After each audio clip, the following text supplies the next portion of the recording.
this exhibition is bringing together so many elements and threads of your life and your youth growing up here, your connection to Shetland, but also the outside world and the world you exist in and thrive in and are celebrating in your work. And that it's a brilliant opportunity to coincide with the first Pride and a celebration of your creativity and what Shetland's done for your creativity. And I think that's a really nice place to start exploring what you do and where you've come from. So you grew up here, which is great, but you're not here now. No, exactly. And I think it's only about 5 years until I've lived my life 50-50 on Shetland and 50-50 in London. Yeah. But yeah, it's quite amazing to have the creation, the dresses I've made in Mareel, because I've been supported, or my childhood was supported so much by Shetland Arts through the youth theatre and Madrim Media, and it allowed me to see that you could have a creative life and you could have a creative job. And taking everything from, being a child that loved drawing to kind of getting interested in fashion and theatre and film and all that kind of stuff. And then deciding, hey, I'm not able to explore the industries I want to explore on Shetland. It kind of drove me to London. And I did this jump straight to London when I was 17. My mum took me there, and that was it. You never came back. She dropped me off, and I remember dropping her off at King's Cross station, and the doors shutting, and her almost having a bit of a heart attack. As the mother of a 17-year-old, I can appreciate how she felt. But it's so funny because when you're 17, you think you're invincible, and you think you're a grown up, and then you move somewhere like London, and you realise, oh no, I am a child, and I have to now be a grown up.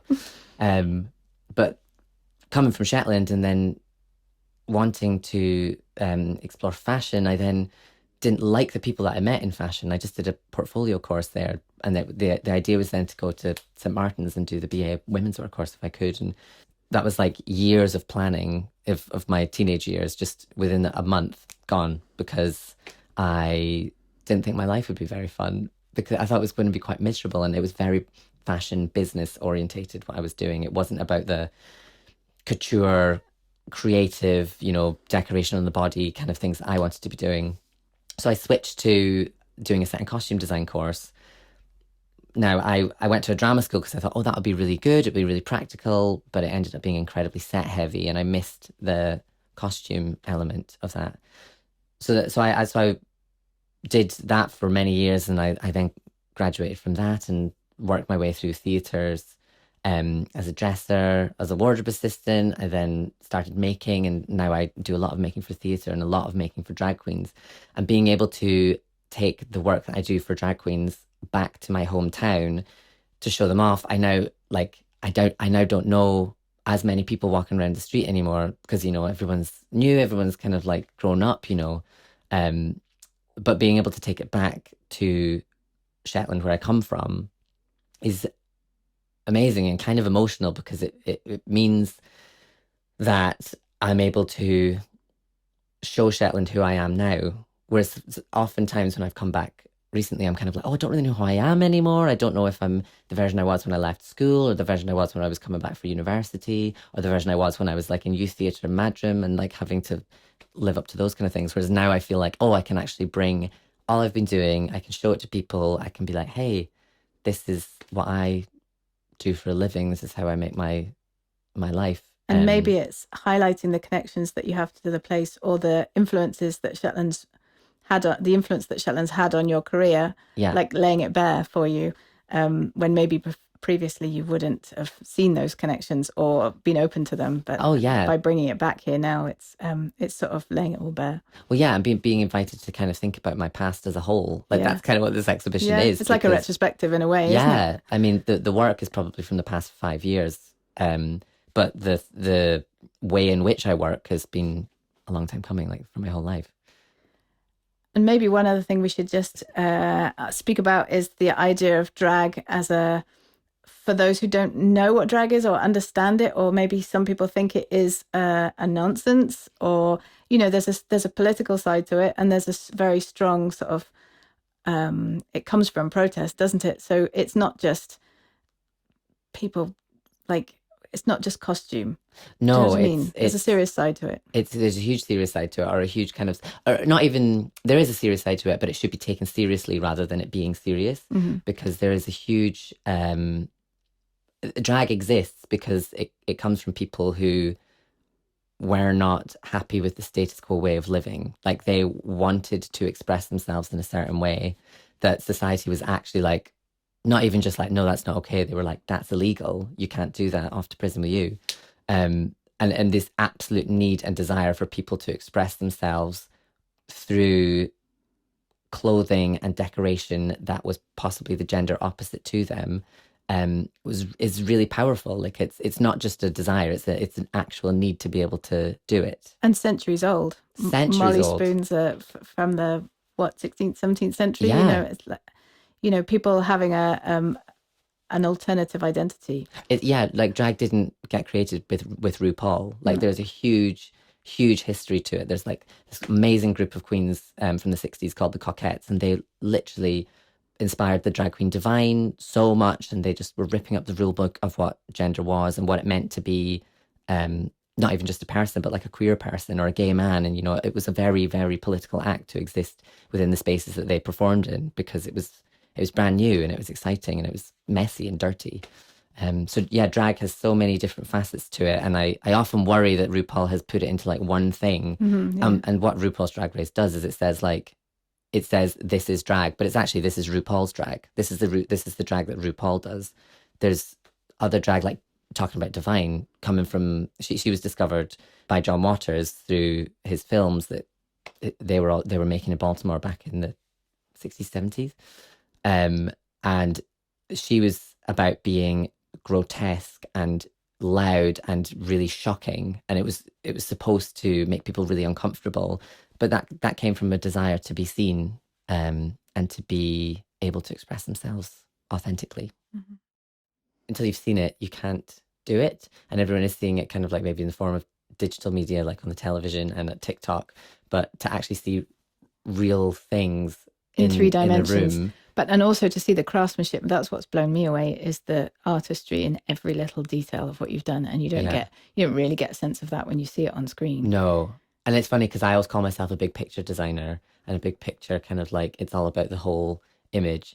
But lots of people do talk about the craftsmanship and how the details of making it together. And I think that's why the big picture works so well, because there's a lot of the time you do something quite large scale, and you just have to do big brush strokes. But then when you have to work with things like tiny stitching and crystalling and all that kind of stuff, it's those details that kind of make it sing a little bit. And any artist or maker or craftsperson or knitter or anyone will recognize that. You know, that's what the brilliant thing about the show is, that there's so much you can recognize that relates to so many other art forms or crafts, you know, isn't it? There's so much of that in there. It's so rich. I think that's certainly what sort of chimes with me when I see the work. Yeah.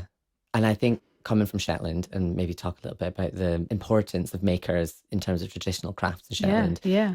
But then when I was looking at fashion magazines, and I was looking at the television and media and this like shiny lifestyle that like loads of gay men worked in, but the fact that I had a sense of wanting to make something and be a creator in my artistry, I think that comes from Shetland, because it values it as an art form okay. a lot more than maybe like in London or bigger cities. It's all kind of like digital and faster paced, and fine art, the worlds of fine art are kind of larger.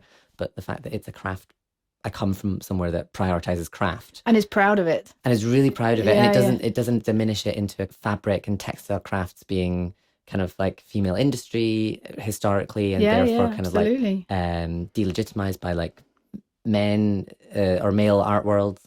I think Shetland. And teaching kids to knit in school. Oh my God, if I didn't have that, yeah. Absolutely. I mean, I remember when I first moved here, the idea that kids were proud to be knitting and kids were proud to be walking along the street with their fiddles on their backs. You know, where I came from, in a big city, you perhaps would be embarrassed if you were a musician, but there's none of that here. It's rooted in everything here, isn't it? So I think that's great from such an early age. Yeah. And the idea of Shetland identity, and then everything I do and I work with and is about gender and identity. So the Shetland identity has obviously influenced me going into that, because we do have quite a strong sense of identity within wider Scotland and within the UK. Like, I'd always describe myself as a Shetlander first, and then Scottish, and then British, and then European as well.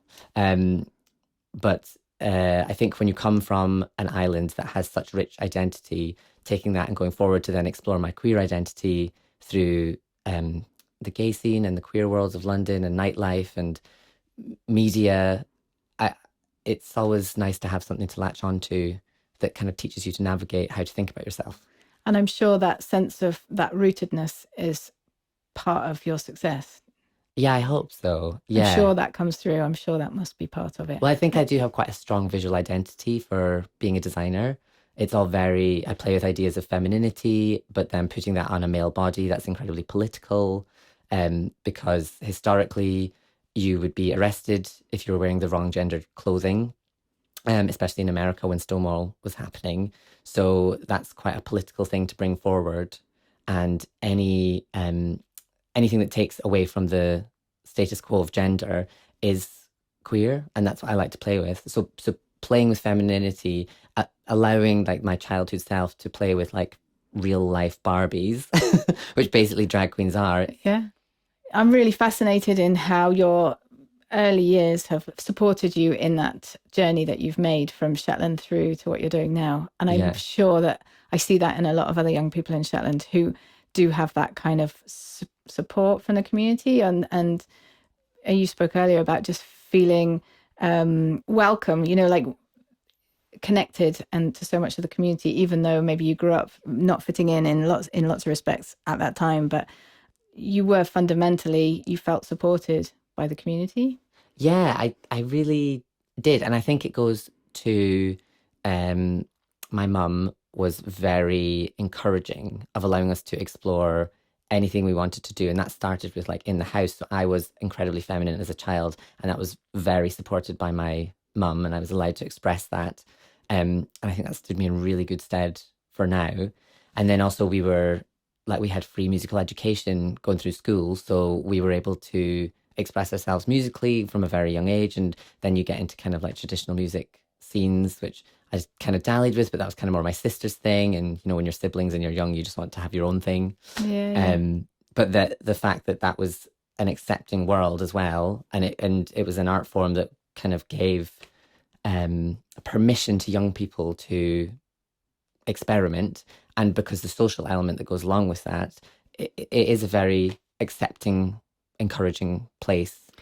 But maybe we're seeing it in the context of hindsight, which, oh my gosh, I mean, I'm guessing it wasn't all easy. No, even saying that, I'm like, oh yeah, I didn't feel like I fit into these places. I felt very different from a lot of the other children there, because it wasn't really enough. And I wasn't seeing people like me reflected within that. It was like a nice place to be a part of. And we spoke earlier about tolerance, and I think Shetland's an incredibly tolerant place and will allow you to express yourself, but that might not be the same as progressiveness. Yeah. So yeah, I think that does inform, but then it wasn't enough. So then I felt the need to go into magazines and go into the internet and find references and find reference points that I really wanted to explore, which started with fashion and then going through youth theatre, discovering theatre. And then when I moved away to London, I really got into the opera and like that kind of level of performance and that kind of art form. Yeah, so I needed to find something that was different and more. And I think I always have been looking for art forms that were decorative, because being allowed to play with kind of camp visuals is kind of a huge part of the queer identity. This is your dream existence now. Everything is like... Yeah, I think it's kind of there. I feel like I'd love to switch from commission-based work to making work, and then that is driven by me solely rather than people coming to me with commissions. Because how it works at the moment is the drag queens come to me, they've got an event on, they've got an idea of their head, and that can go anywhere from something like, oh, I need it to be a bodysuit and it needs to be pink. And then I get free reign to design within that. Or they're like, hey, I only do Marlene Dietrich impersonations, so I need this exact dress as close as we can get it. So that the collaboration is always different, but it's always from a commissioned standpoint. And I would love to kind of start to experiment more with like, oh, let's be led by the dress and let's be led by the kind of decoration of the body.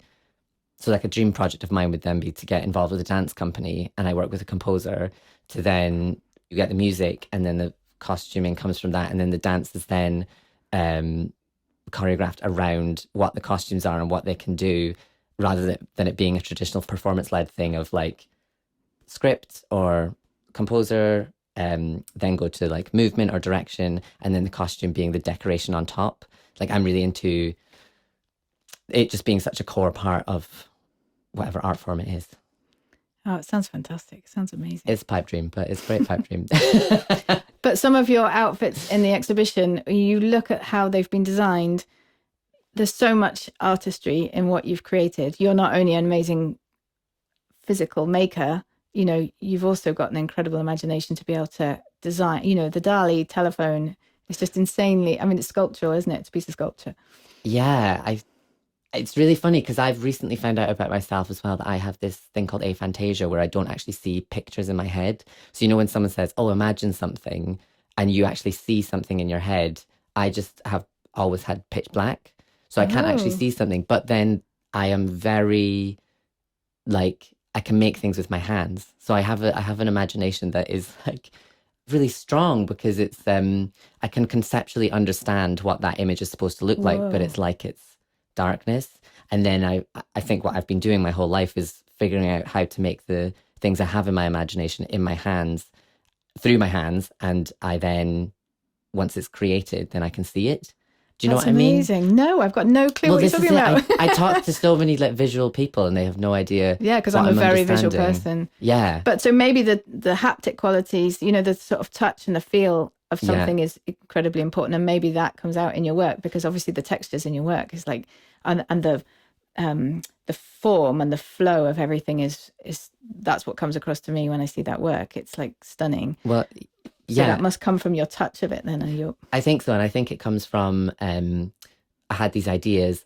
I'm not seeing them in my head. So I learned teaching myself to draw when I was younger. And all I would draw was like feminine characters. And they'd be these kind of like fantastical things. And I drew like tons and tons of these drawings, which I have subsequently burnt when I was 12 because I thought they weren't good enough. Oh no. But then teaching myself to draw and illustrate, and this idea of flow and ease to then create the idea I have in my head that I can't see, but then to see it on paper, and then to take that and then create it in a sculptural medium that's 3D in materials that I love to work with, like things that have give, things that have drape, things that have shine, like how a fabric exists in a space is very, very important to me. And if it doesn't, then, I'll add a couple of rhinestones because that'll make it, sparkle a little bit. That's the answer to everything, right? It blooming is in the world of drag. So, but yeah, I really think that my love of illustrating as a child, but then that also not being enough, like wanting to then create real things that exist in the real world, has taken me to kind of like figure out how to make things with my hands. And it's really interesting. I've started working with assistants who do help me do the sewing, but I've had clients and peers say that they still love it, but they're like, oh, that's so interesting. That doesn't look like your hands have made it. And I'm just like, oh, that's so interesting that maybe the sense of illustration has come through into the way that I sew. Possibly. Wow, there's a PhD there, surely. Fun me.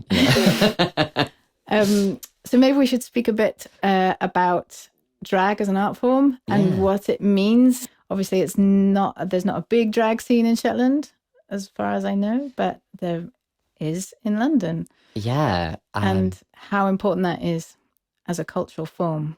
Yeah. I mean, the reason I love drag and the reason I got into drag is because it's excessive, and it's when I was a young person figuring out how to be a queer or a gay man at that time and subsequently a queer man. It's an art form that allows you to literally look at all of those parts within yourself and figure out where you exist. It's incredibly fun, and I prioritize having fun across all elements of my life. And it's extremely feminine, and I just the area of drag that I found myself in is about femininity. So as an art form, it lets you explore all of these things that I had been thinking about my entire life. And then I kind of like found my way into it through working with a friend of mine who was a drag queen at the time and is now a wig maker, and they've provided a wig for the exhibition, which you can all have a look at. So yes, the art form of drag has allowed me to gather everything I've kind of been thinking about in terms of identity and channel it into something that's like sparkly, fun, creative, exuberant. And the world of drag in London is amazing because it covers everything from, you know, the queens that are on RuPaul's Drag Race to the ones that have been doing it for years and years and years, you know, since like the 70s, to underground drag scenes that are like very about not being polished and more kind of club kiddie and more kind of like queer expression. So London's this amazing mixing pool of drag. And drag is at its core is about self-expression. And I think that's why people are drawn to it, because they have been queer people, they might have been marginalized by their communities, they might not have found where they want to exist in the world. And then there's this art form which looks incredibly shiny and sparkly. So it's really exciting to get into, but it can help them find themselves and help them be supported by a community. So it's a really supportive but expressive art form to be a part of. And it's obviously become incredibly popular recently with RuPaul's Drag Race, and it's become very mainstream, I guess. Maybe it's for some people it's no longer cool or no longer expressing what it used to. Yeah, well, I have a lot of friends that have kind of been turned off by Drag Race recently because it's been on our television sets for what, like 15 years, since 2008, the first episode of the US one. That might be wrong, but around about then. And so we have been seeing it and seeing it and seeing it. And even then, when it was the American version, it was on TV. It was really niche, and it was really amazing seeing not just drag queens being represented, but for me, it was really amazing seeing feminine gay men and kind of like creative, queer, weirdo, in the best possible way, people just expressing themselves and the community that they'd found. And I saw that and was like, oh my gosh, that's kind of what I would love to get into.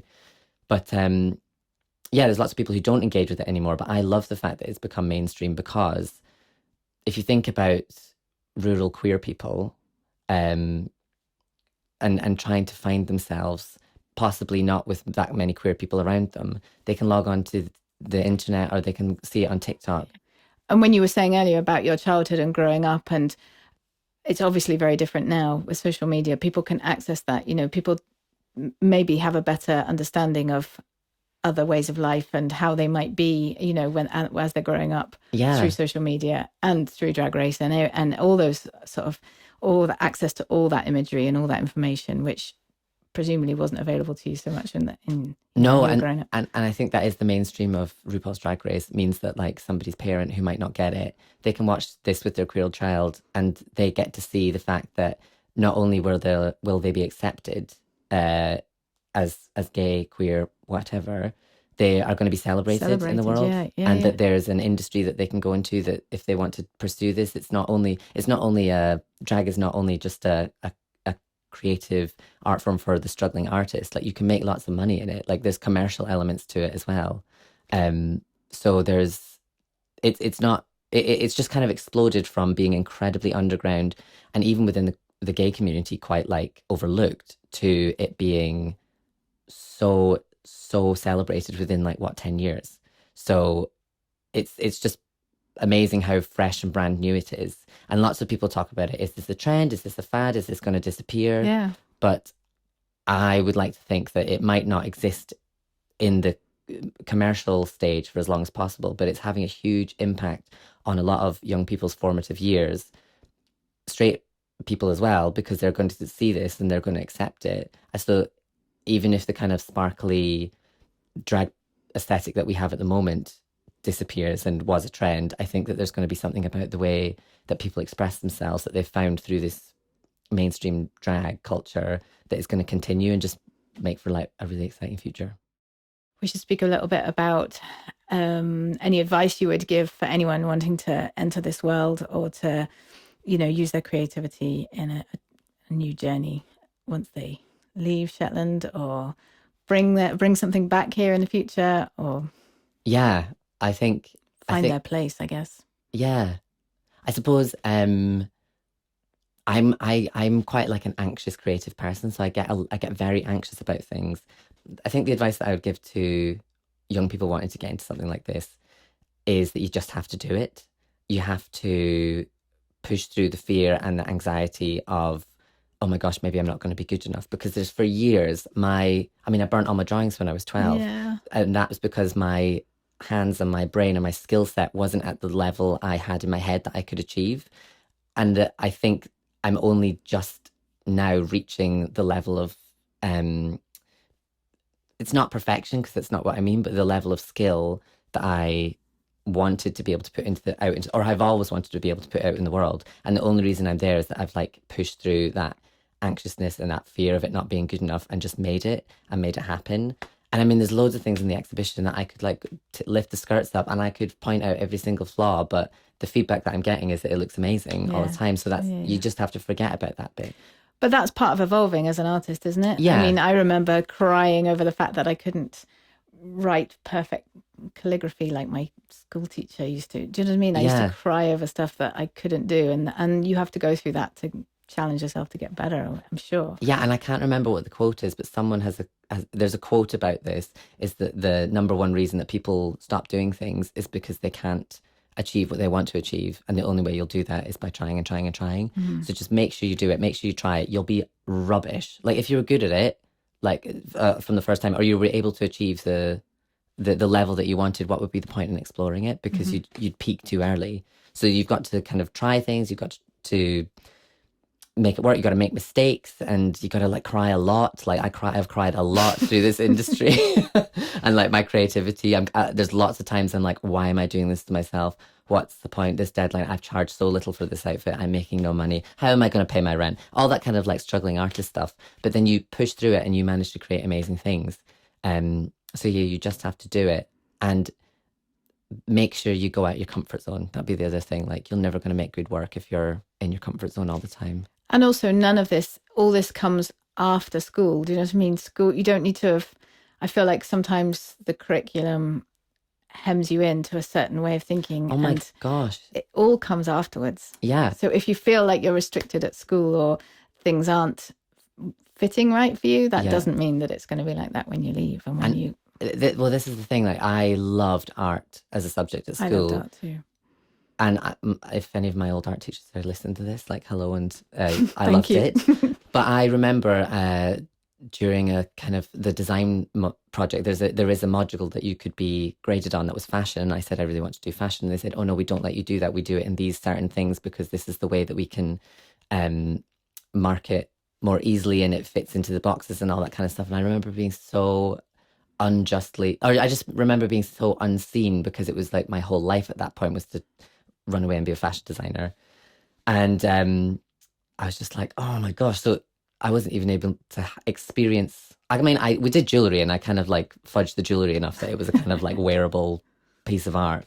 But yeah, it all comes after school, and Shetland is a great place. There's so much to do creatively, but there's also a limited scope of what you can discover here. Like you've got to go away, you've got to find it, you've got to go and look at exhibitions, you've got to go to like weird underground nightlife events that will freak you out to go to, and you might have a terrible time, but you might take that away and be like, oh my God, I met one amazing performer there, and then you'll meet them and then they'll help you get into something. Because yeah, that's the other thing I might not have touched on enough, but this industry is all about connection, and it's all about the people that you meet and the work that you can make in collaboration with other people. And that's the way I make my best work, is with other people.